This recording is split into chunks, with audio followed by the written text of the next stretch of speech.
Denúncia, reportagens investigativas, só aqui, na OSI TV.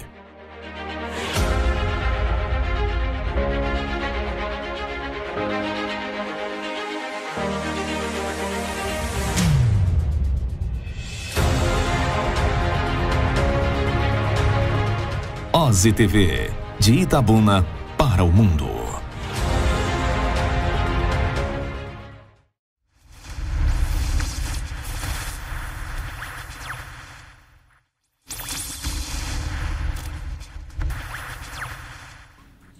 Muito boa noite para todo mundo, um abraço para você que está acompanhando mais um podcast aqui na OSI TV. E hoje o nosso bate-papo, além de muito sério, ele é solidário, é um apelo de apoio constante, porque é sobre o câncer de mama, uma doença que não para, ela é crescente, não tem cura, e quem tem a doença precisa muito da nossa ajuda. E convidamos a Sueli Dias, que é diretora do Grupo Citoque Itabuna, e a gente vai bater um papo hoje sobre essa luta diária que é do Grupo Citoque aqui em Itabuna, quem abraça a causa, quem pode abraçar e como pode abraçar, e claro, falar do projeto do mês de outubro, que é um mês específico, né? Um mês carimbado, Outubro Rosa, é o mês de combate. E, claro, a gente vai bater um papo muito importante hoje e gostaria muito que você prestasse atenção a todos os detalhes e que você possa participar, compartilhar. Esse vídeo estará gravado aqui para que você mande para as pessoas tomarem conhecimento das dicas que serão dadas aqui pela Sueli Dias no nosso programa, tá bom? Então, seja bem-vinda. Sueli Dias, tudo bem? Tudo bem. Dá um morrinho aqui, porque é nosso carimbo, rapaz. Novos tempos, né? Novos tempos. Sueli, a gente conhece a Sueli já há um tempão do rádio, de assistir Sim. a Sueli na TV. Quantos anos já do Grupo Citoque? O Grupo Citoque foi fundado em 2005 e a gente está aí na caminhada, né? Desde então? Desde então. Olha só, o que lhe motivou, Sueli? Quando eu recebi o diagnóstico de câncer, que Sim. minha vida mudou completamente, né? Porque você para de trabalhar para fazer o tratamento.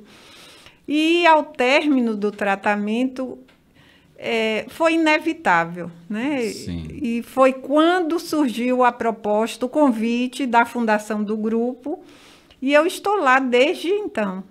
Nossa! Então, desde 2005, lá se vão quase 17 anos, né? Chegando quase à maioridade. Isso. Durante todo esse tempo, certamente você tem esse dado. Quantas mulheres já foram atendidas pelo Grupo Citoque? Olha, veja bem, a gente tem diversos tipos de atendimentos no grupo. Tá, ele não é específico. Não é específico. Por exemplo, no início do Grupo Citoque, porque a cada tempo tem suas necessidades. Sim. No início era necessário, a gente fazia no mês de outubro os mutirões de atendimento para diagnóstico de câncer de mama. Era um mutirão, um dia de atendimento gratuito para mulheres, com os médicos mastologistas e ginecologistas, e o encaminhamento para mamografia. Então, nesses mutirões, que a gente fez 3, houve assim uma quantidade grande. O último foram 600 mulheres que foram beneficiadas. Então, naquele contexto, era necessário fazer o mutirão, porque o acesso era muito mais difícil. Atualmente, não é mais necessário fazer os mutirões. Entendi. Mas a gente continua fazendo parcerias com a Fundação Lourdes Lucas para encaminhar mulheres que não conseguiram fazer a mamografia para fazer lá em Itajuípe.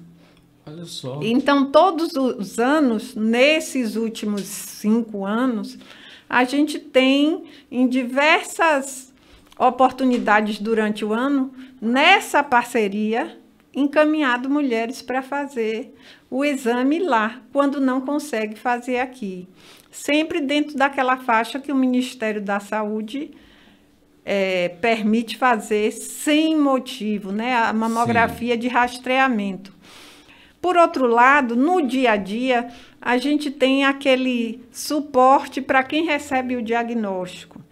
Mulheres que, no momento que recebe a confirmação de que está com um câncer e que vai precisar se submeter a um tratamento, o ideal é que ela nos procure.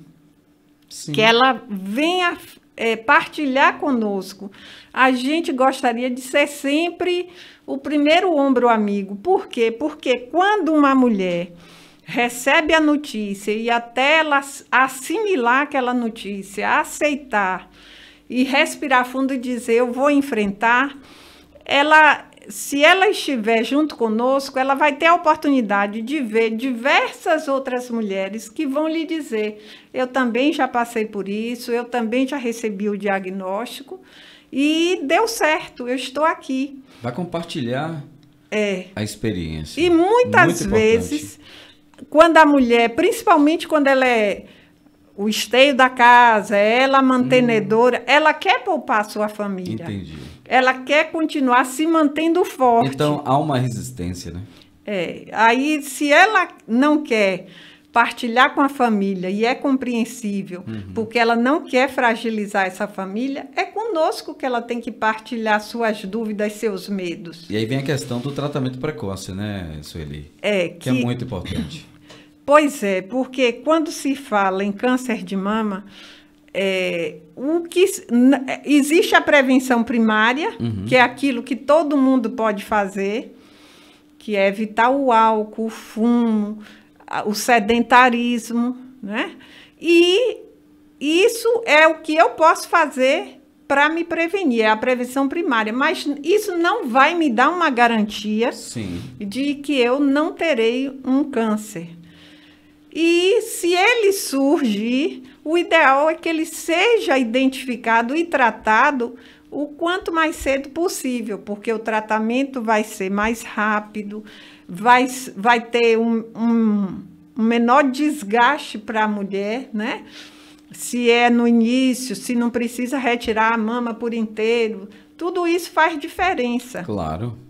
Entretanto, nem sempre se consegue um diagnóstico precoce.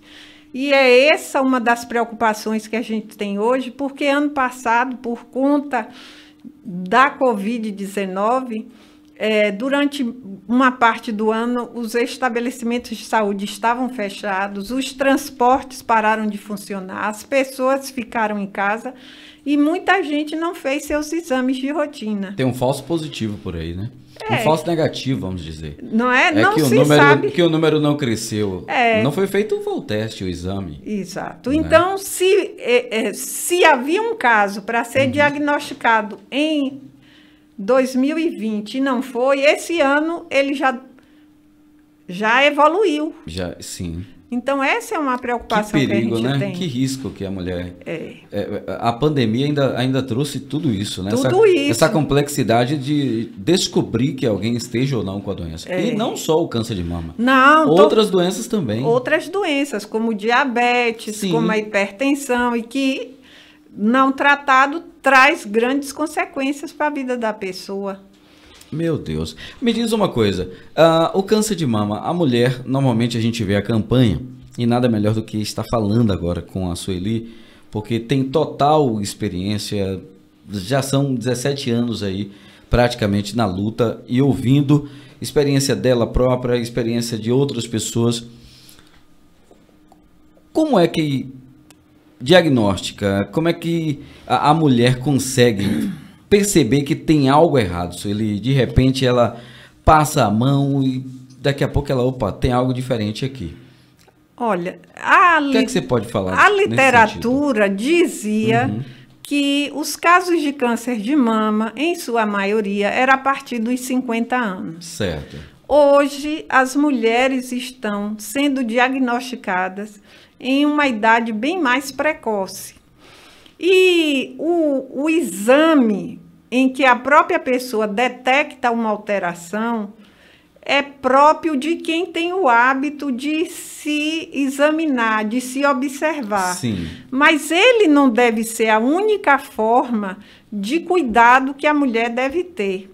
ela precisa passar por um ginecologista todo ano, Sim. já para fazer o seu preventivo de colo de útero, desde jovem. E a partir dessa consulta, já aproveitar para fazer o exame clínico das mamas. Porque o médico, obviamente... Tem um outro, no toque, Sim. nesse exame clínico, ele tem expertise para identificar Claro. qualquer anormalidade e solicitar os exames de imagem necessários. E a Sociedade Brasileira de Mastologia orienta que a partir dos 40 anos, toda mulher passe a fazer mamografia. Que É uma idade que... 10 anos, né? Regrediu aí. Ou aumentou. Fazer a partir dos 40 anos, sem necessidade de haver um motivo. Sim. É a Uma chamada, rotina. é a chamada mamografia de rastreamento, Sim. que nem sempre se consegue fazer. A mesma coisa do homem, né? Que a partir dos 45 anos tem que fazer o exame, toque para o saber se a PSA, próstata... Exatamente, para ver se está tudo bem. Por favor, hein? Façam. E quem tem casos na família, Uhum. os cuidados começam mais cedo, né? Quem teve mãe, que teve câncer É de mama. hereditário, Sueli? Um percentual de casos muito Sim. pequeno é hereditário, mas é um percentual muito pequeno. Tá. Então, quem teve na família casos de câncer de mama, de ovário, deve avisar ao seu médico que acompanha, ao ginecologista, ao médico de família, para começar esse acompanhamento bem mais cedo. Entendi. Então fica aí o alerta. O Grupo Se Toque, como é que se procede o suporte que o Grupo Se Toque dá para as associadas, as pessoas que fazem parte do projeto? O Grupo Se Toque, ele tem... Qualquer pessoa pode fazer parte. Uhum. A gente tem os pacientes, os voluntários, né? Os familiares, é aberto também para os familiares e cuidadores. Uhum. E lá, com a ajuda dos psicólogos, desses profissionais que nos ajudam gratuitamente, se faz aquele suporte a quem está passando por uma situação que não esperava, né? Porque ninguém espera adoecer. A gente sempre acha que vai ficar bem, que vai continuar bem. E se de repente surge um diagnóstico de uma doença que não que tem uma imagem tão negativa como o câncer ainda tem para muita gente, é mais difícil. Então lá nós temos as reuniões semanais, que a gente teve que suspender na pandemia, porque o nosso público é um público que muitas vezes tem a imunidade mais baixa. E, além dessas reuniões, tem o apoio dos psicólogos, que, em alguns casos, faz o atendimento individualizado, como também atendimento em grupo. Lá no grupo tem um banco de empréstimo de perucas, onde a gente disponibiliza para quem perdeu os cabelos perucas para usar durante o tratamento, e quando a pessoa não precisa mais, nos devolve, a gente vai higienizar para colocar à disposição novamente para de outra outra pessoa. Né? Porque não vai ficar toda a vida sem os cabelos, vai voltar a nascer e vai ficar tudo bem, então não vai por que ficar. E para formar esse banco de perucas, a gente contou com a doação de pessoas que tinham em casa e que não estavam usando. E foi a partir disso, nós não temos uma quantidade grande, ainda é pequeno o estoque, mas é o que foi possível ter. Sim. E a gente coloca à disposição de quem precisa, e a autoestima, né? Imagino a pessoa que está perdendo os cabelos e de repente se vê com o cabelo ali novamente. Porque para algumas pessoas isso faz muita diferença. Sim. Já tivemos lá mulheres que disseram assim: eu não estou tão preocupada em perder a mama, mas em ficar careca. Em ficar careca. Porque a aparência. A aparência, porque todo mundo olha e nem todo mundo que olha compreende, tem pessoas que prejulga, não tem jeito. Né? E Sim. pergunta o que é que você tem, por que que você está assim, perguntas desnecessárias. E isso muitas vezes atrapalha, E né? maltrata, né? E Sueli? maltrata. Olhar com Sim. aquela Aquela- sentimento de piedade Nossa é horrível Senhora. para quem está em tratamento. Mas isso é para qualquer doença, Isso, né? isso. É para quem não enxerga, é para quem não escuta, é para quem não, para o mudo, né? É de um modo geral. É verdade. Não tem nada pior do que, oh meu Deus, coitado do bichinho. Isso mata qualquer pessoa que tem um problema de saúde. Então, são poucas as mulheres que conseguem passar um tratamento exibindo uma careca. Nem Entendi. todo mundo consegue. Lá a gente tem algumas voluntárias que fazem toucas, Sim. lenços que a gente distribui, bem como a prótese artesanal, que a gente chama do peitinho, né? Para Sim. quem tirou a mama. Que é uma das soluções, né? Porque E é a mais eficiente? nem todo mundo vai conseguir fazer a reconstrução da mama. Tá. Apesar de ser prevista em lei, Sim. mas para que uma paciente que tirou a mama consiga fazer a reconstrução, é necessário que exista na cidade toda uma estrutura pelo SUS. Quando a gente fala em termos de SUS, Sim. né?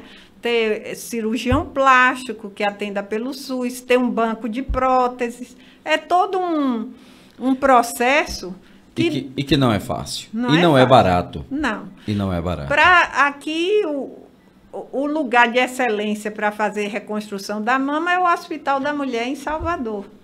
Entendi. Mas Pelo SUS? pelo SUS. Imagina a fila, né? E o processo de reconstrução, como é feito lá, com todo o estudo, com todo o cuidado, para deixar tudo muito bacana, leva até 1 ano.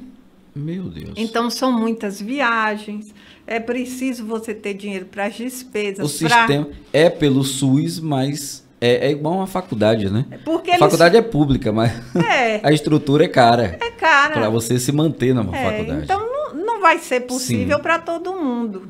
Isso quando a gente fala no universo do SUS, né? É a primeira opção ou a última opção de uma mulher que infelizmente tem um diagnóstico do câncer de mama? A retirada. A retirada da mama depende de muitos critérios que o médico vai analisar em função do tipo do tumor, do tamanho do tumor, do tamanho da mama. Então, não é todo mundo que vai retirar a mama. Sim. E quando a mulher recebe o diagnóstico, ela não precisa se preocupar com isso, porque muitas vezes até um tumor muito grande e que responde bem à quimioterapia pode ficar tão pequeno que não precise tirar a mama. Que não precisa mexer. Então, é uma última opção. É o máximo de chegar do tratamento de um processo. Agora, se o diagnóstico é tardio, né? Então, vai levar uma mastectomia, vai ter a retirada da mama. Por isso que é importante o diagnóstico no menor prazo possível e o tratamento mais rápido, para evitar, em muitos casos, a retirada da mama. Mas a vida real nem sempre acompanha o ideal. O né? ideal. E é muito complicado. Só em você falar desse processo de 1 ano para toda a reconstrução de uma Porque mama. eles fazem um trabalho bem artesanal, cuida de todos os detalhes, vai repor aquela mama que foi retirada e vai arrumar a outra mama para ficar compatível. Sim. Faz a simetrização. Porque senão fica uma muito diferente da outra. O normal é isso? Uma mama que tem um problema e não as duas? Nunca. É raro ou nunca acontece? Câncer de mama bilateral não é comum. Não é comum. Não. Quando você fala bilateral, nas 2 mamas. Normalmente é em uma mama só. É em uma mama só. Quando você fala na descoberta precoce, que é a idade baixa, isso o quê? Tem dados de mulheres jovens, 18, 20, 25 anos, 30 anos, com casos? A gente fez, na abertura do Outubro Rosa, uma atividade na recepção da radioterapia. E um grupo que tinha um ano, estava comemorando um ano que tinha terminado o tratamento, que tinha terminado a radioterapia em função de um câncer de mama. E esse grupo tinha mulheres de outras cidades e de Itabuna. E elas marcaram que quando tivesse um ano de tratamento, que viriam e se encontrariam ali na frente da radioterapia para celebrar. E a gente foi participar dessa celebração. E lá tinha uma menina que está com 25 anos. Nossa, jovem demais. Pois é, e que já tirou um câncer de mama. Graças a Deus conseguiu tratar, né? Então a gente vê hoje casos em mulheres nessa faixa dos 20 anos. Meu Deus. Que não era comum, que se dizia que era impossível, mas hoje... Mas hoje está tudo tão assim, né? As coisas estão acontecendo, a gente está produzindo aí uma série sobre a pobreza menstrual, que veio o boom agora, depois dessa descoberta em Camaçari e tudo. É impressionante como a gente está descobrindo crianças com 9 anos que estão menstruando. Então, tá uma aceleração do processo natural da vida que assusta, né, Sueli? Os hábitos de vida mudaram o ser humano e essa mudança trouxe algumas consequências nefastas, né? Inclusive essa do adoecimento mais cedo, de enfermidades que a gente dizia que não era possível. Que só chegava com uma certa idade, né? Que quando fala, não, mas eu sou muito jovem, não pode ser. E quando vai ver, está acontecendo. Além eu acho muito importante lhe fazer essa pergunta, para quem está assistindo agora, além do toque, existe algum tipo de anormalidade que a mulher pode perceber que pode ser a direção para um câncer de mama? Veja bem. Um enjoo, uma dor de cabeça? Não. A gente, nesse sentido, a pergunta. O que se diz é o seguinte, que o exame de toque, tocar as mamas, o autoexame, não é forma de prevenção, é de cuidado. Sim. Assim como a gente observa o rosto, né? Olha se tem um cravo, uma espinha, uma mancha, e procura alguma forma de resolver. O corpo do ser humano deve ser observado sempre no espelho, no tato, porque se surgir qualquer alteração, a pessoa tem condição de notar, porque tem o hábito de olhar. Sim. Mas esse observar, que serve tanto para o homem como para a mulher, não é suficiente para garantir a prevenção. Entendi. É só um cuidado. Ou a descoberta, né? Ou a descoberta. Ou a descoberta. Quando eu estava lendo semana passada, porque no Outubro Rosa sai muita matéria, de um professor que tinha um carocinho na mama e ele nunca ligou. E aí um dia... Por ser homem. Por ser homem. Sim. E aí um dia um amigo dele disse, rapaz, o que é isso, esse caroço aí na sua mama? Ele disse, tem tanto tempo que eu tenho isso aí. Ele disse, você procure ver o que é, que isso pode ser um câncer de mama. Nossa. E aí, no depoimento, ele dizia que quando ele foi investigar, realmente era um câncer de mama. Quer dizer, na mama do homem, o homem não é comum ter câncer de mama, mas pode ter. E na mama do homem, um carocinho é mais fácil de ver, já que ele não tem gordura. Entendi. Né? Então, aparece mais facilmente. Qualquer normalidade é perceptível. Mas se ele não tem o hábito de se perceber, ele não vai notar, como foi o caso desse professor, que precisou que um amigo dele chamasse atenção para ele ter que tratar. Eu sou meio chato com isso, eu me pego, eu me toco, eu procuro, aparece uma coisinha, eu estou aqui já, tento, que é isso, que foi... Porque a gente tem que conhecer o corpo da gente. Prestar atenção. Não é? Porque o corpo fala. Nosso professor de fundamento com bola, Nino Black, jogou bola profissionalmente. E ele fala muito isso. Ele, o corpo fala. O corpo avisa. Raramente você vê alguém dizendo que aconteceu algo com aquela pessoa e morreu. Quando vai investigar, o corpo já tinha avisado várias vezes. Verdade. Não é, Sueli? Verdade. Para quem joga bola, deu uma pontadinha na perna, o jogador para. Ele já sabe que a panturrilha vai abrir. Não adianta insistir. Se insistir, vai ser muito pior. Agora, em relação às mulheres... Só um exemplo aqui, viu, gente? A gente ainda vê casos de pessoas que descobrem um carocinho, Sim. não sabe o que é na mama, porque nem todo nódulo é câncer, Sim. mas só vai saber depois que investigar, né? O médico vai pedir exame de imagem para verificar. Então, a gente ainda vê, mesmo com todas as campanhas, com tanto espaço que a mídia dá, Verdade.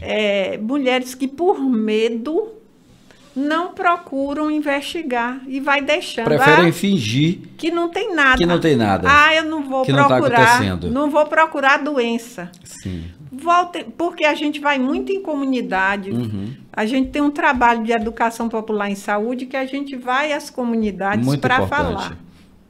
E volta e meia a gente percebe casos desse tipo, ou pessoas que fizeram o exame e nunca foram mostrar um médico. Fiz mamografia, tá lá em casa guardada, não mostrei a ninguém. Nossa. Então, Aí é o medo, né, Sueli? é o medo. E É o o medo medo também. é a derrota do ser humano, né? Aí é o medo.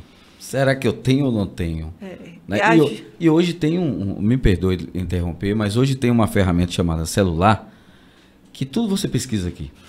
E às vezes você pesquisa algo e que lhe diz o que não é bem o que você deveria estar escutando. No diagnóstico de câncer de mama, quando a mulher pega o resultado, que ela abre sozinha e vai para a internet pesquisar, muitas vezes ela vê muita informação distorcida. Exatamente. Porque ela não sabe quais são os sites confiáveis. Ela não entende os termos técnicos e aí se desespera à toa. Sim. Então, essa questão de abrir exame sozinho nem sempre ajuda. E tem um detalhe, o médico, quando ele olha, ele sabe o que está vendo. Pois é. Por mais que a gente busque a informação na internet, a gente está vendo informação, talvez, de um paciente daquele médico que não tem nada a ver com o seu diagnóstico. Muitos casos a gente já viu de pessoas que chegaram lá desesperadas e não era nada daquilo que ela pesquisou e que ela achou. E aí a cabeça desarruma e faz aquele caos. Eu imagino que loucura que não é. Mesma coisa em relação a quem faz biópsia de colo de útero. Pegou o resultado, não entende, não entende, abre e não vai mostrar hoje nem amanhã ao médico. Abriu, não entendeu e desarmou a cabeça. Para quê? Às vezes aquilo não significa nada de maligno. É um tratamento simples que vai resolver, mas a pessoa não compreende. Grupo Se Toque, vai ter um evento agora. Que evento é esse, Sueli? Vai sim. A gente, todo ano, tem o Pedal Outubro Rosa, Tá. que é um passeio ciclístico que é construído pelos ciclistas, né? Ele não é construído por nós. Tá. A gente tá junto, mas se não fosse essa vontade, esse querer dos ciclistas, não aconteceria. Então, há muitos anos já que acontece. É um evento bonito que a gente gosta, porque além dos grupos de ciclistas que têm esse hábito de estar aí pedalando, fazendo os passeios, também participam pessoas que têm uma bicicleta e que não costuma pedalar, mas vai porque é o Pedal Outubro Rosa, é um pedal de família, leva criança, leva filho.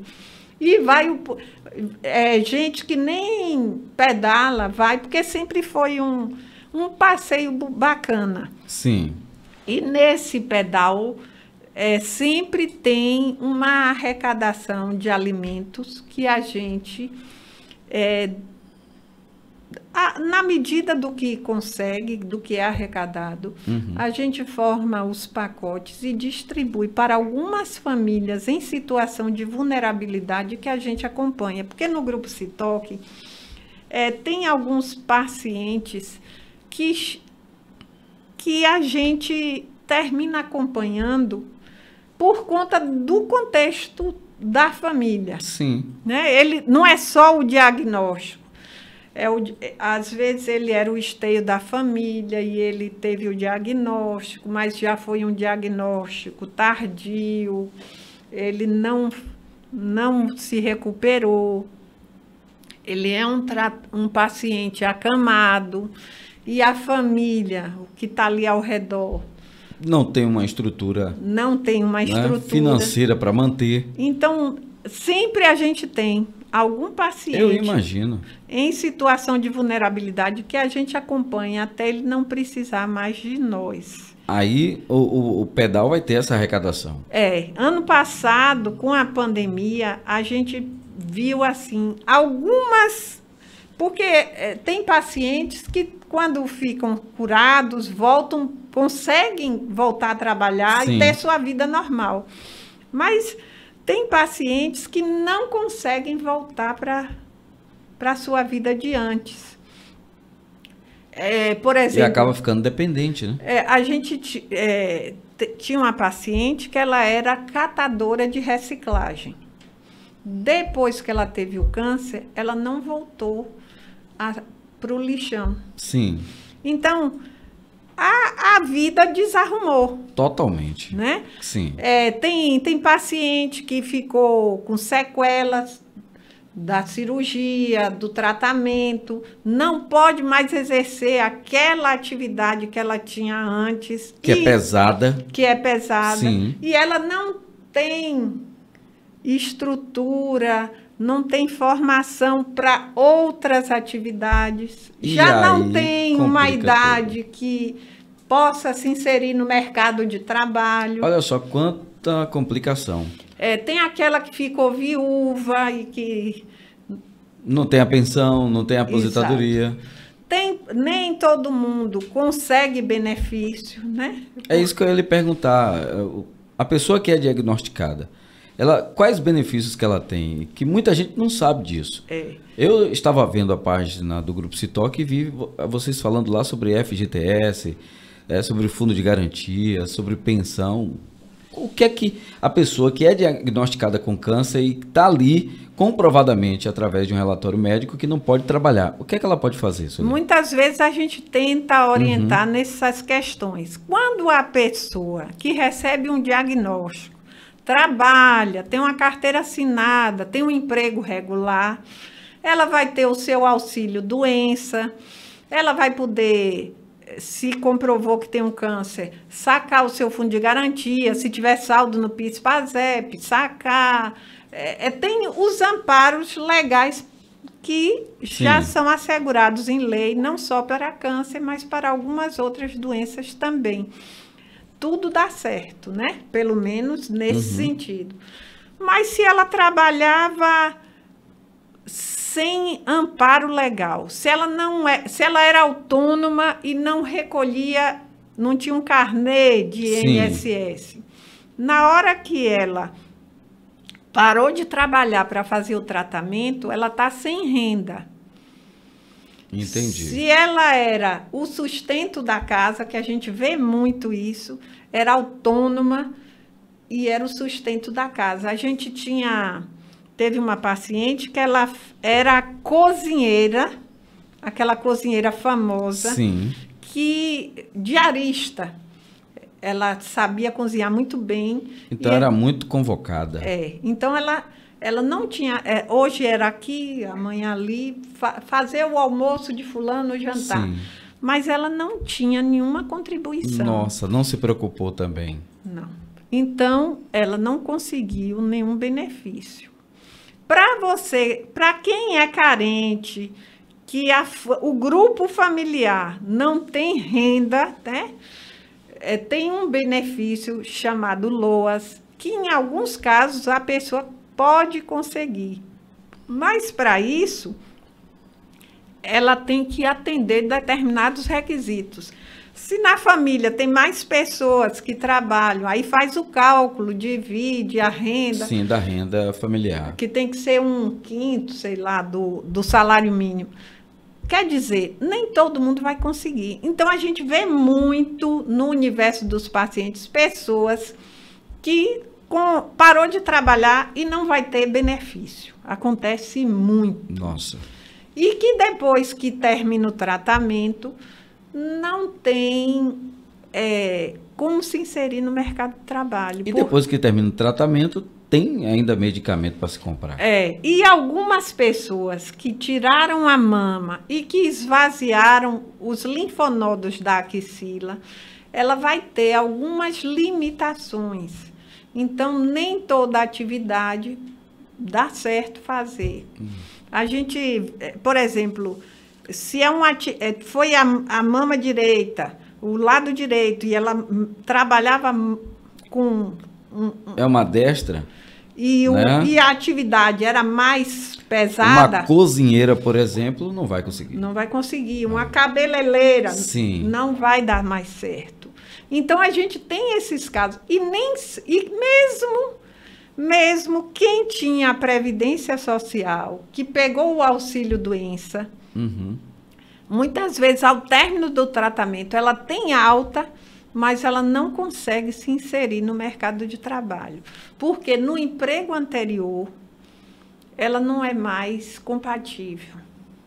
Sim, ainda tem isso. Né? Aí ela recebe alta da Previdência e vai voltar para o seu antigo emprego. Mas, ela não está mais apta.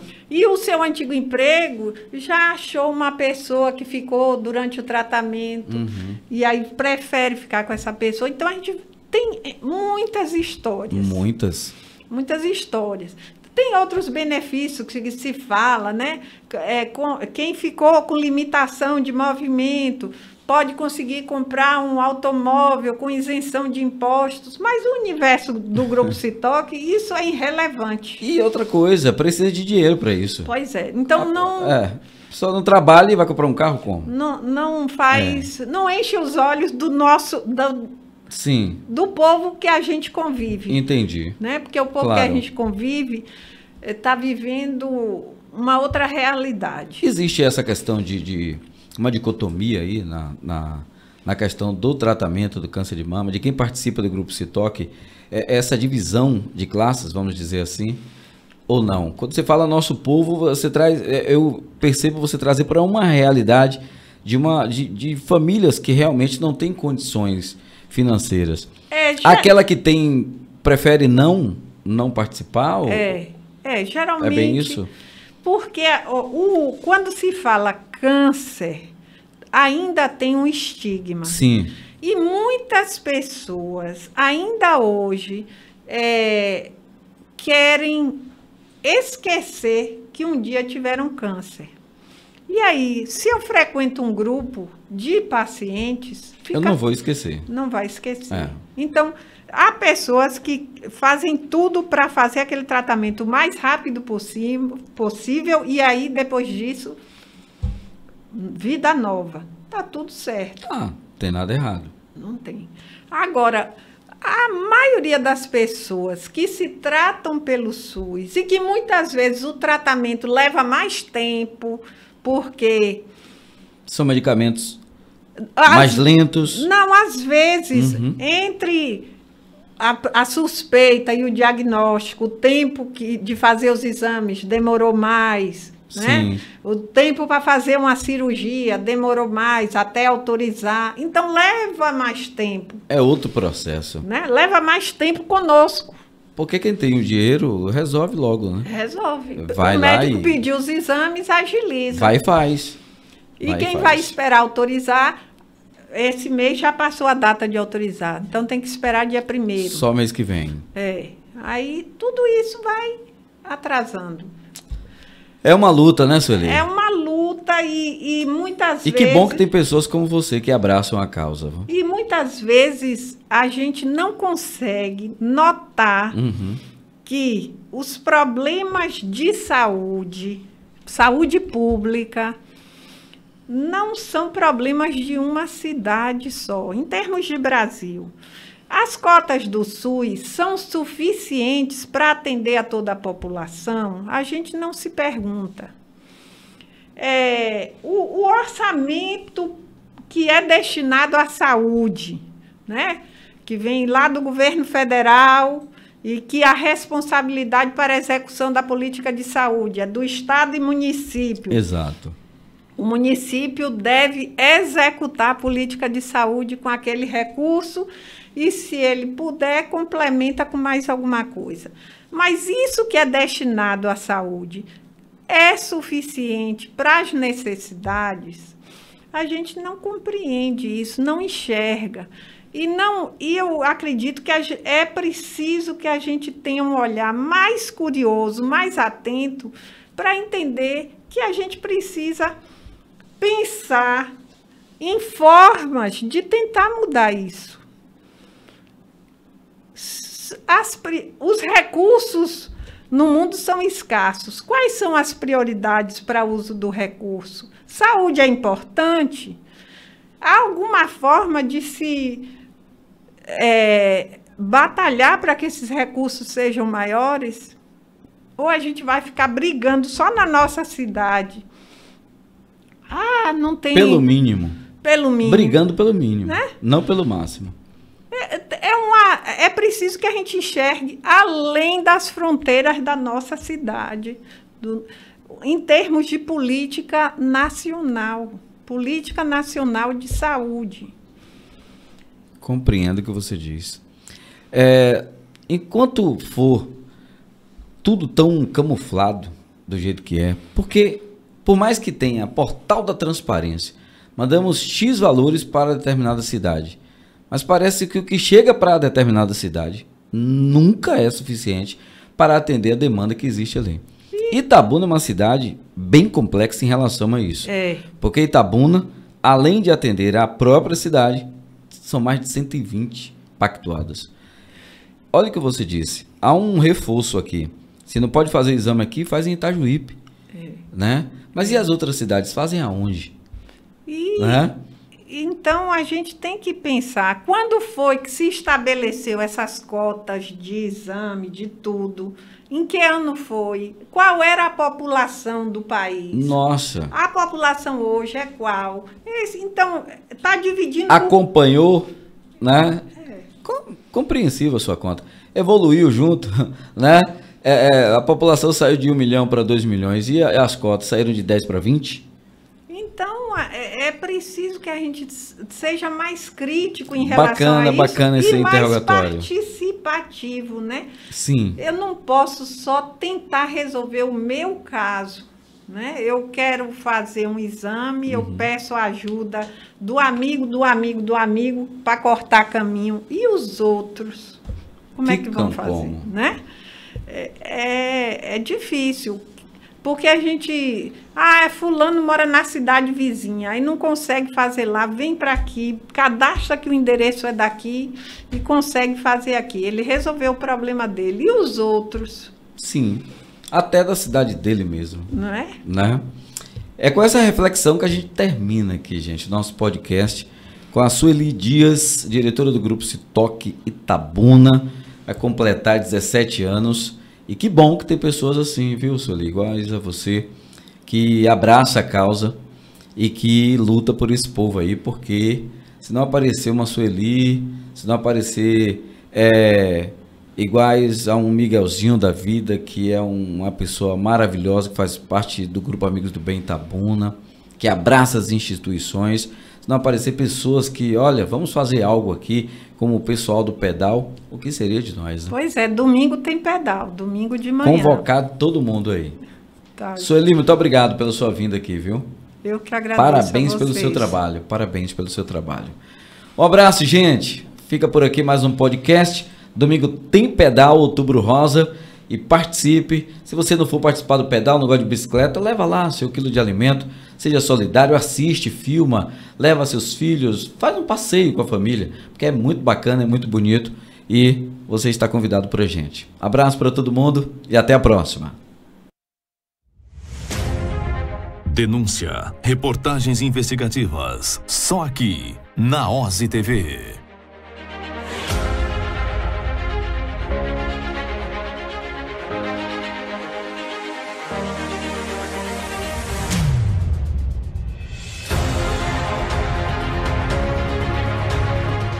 Oze TV, de Itabuna para o mundo.